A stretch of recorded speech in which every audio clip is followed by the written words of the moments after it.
I'll let him introduce himself, eh? Hi, my name's Richard Rieser. I live in the area. I've been a teacher for many years, and I'm bringing respect and messages of support from the Hackney National Education Union. Used to be the Hackney NUT for many years, led the way across the country fighting racism in schools.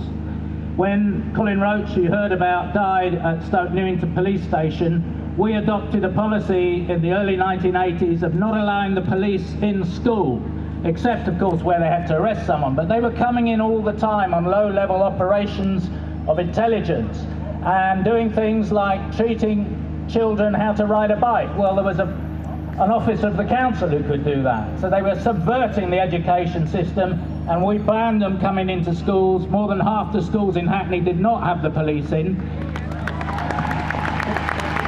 We then took that up to inner London, and it was carried there, and many schools across London did do it. Now this was 15 years before the inquiry into the death of Stephen Lawrence, the Macpherson inquiry, and certainly some things changed with the charge of institutional racism. But I was called on the front of because I was the Secretary of Inner London, I was called the most evil man in Britain because we adopted this policy.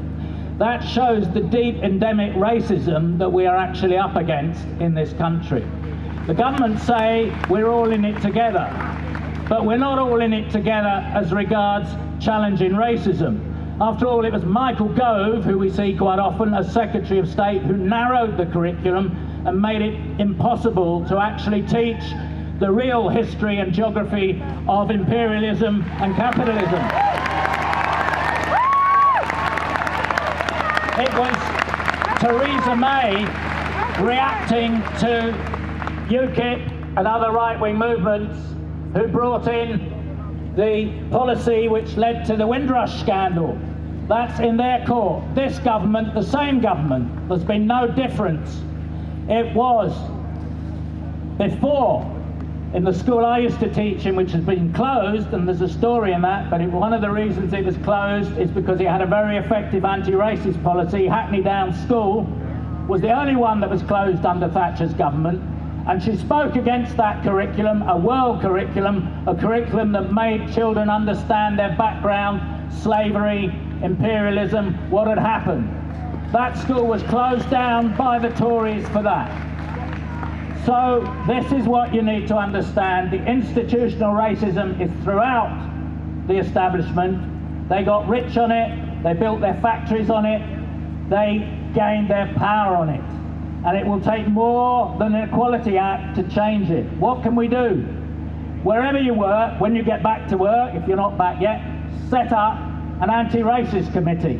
Check the recruitment policies, check the hiring and firing policies, make sure that there is fairness where you work. If you're not in a union, try and organise one, because then you will have the protection of the unions who were bad on this for a long time but are better now, and there are anti-racist sections, black sections of all of the main unions, which goes further than we are still struggling for that, for instance, inside the Labour Party. And by the way, I bring you the respect of the local ward of the Labour Party. They support this. But nevertheless, there's a long way to go in many of our institutions.